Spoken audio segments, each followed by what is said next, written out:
تحياتي. كل حدا بيحلم انه تكون البلد متطورة وجميلة، وانه ننتقل من عصر الظلمات الى عصر الانوار، ولكن هذا الشيء لا يمكن يتحقق الا بالبناء.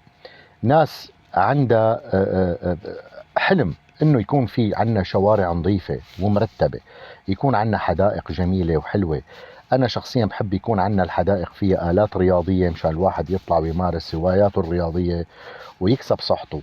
ناس بتحب او بتحلم انه يكون عندنا مدارس نظيفة وجميلة وتهتم بصقل مواهب الاطفال، تقدم وجبات تهتم بنفسية الطفل وتشكل نفسية الطفل.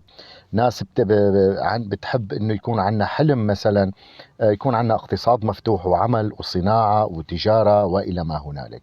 هذا كلياته ينضوي تحت موضوع او فكرة او مفهوم البناء. مفهوم البناء إذا ما كان موجود جواتك أو إرادة البناء لا يمكن تبني.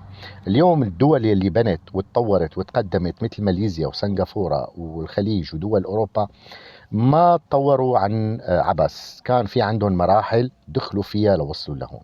انت لازم يكون عندك اول شيء ثقافة التسامح، تعززها بجسمك، تعززها بعقلك، تعززها بنفسيتك، حتى تقدر توصل لمرحلة البناء وتنطلق وتحقق اللي بدك اياه.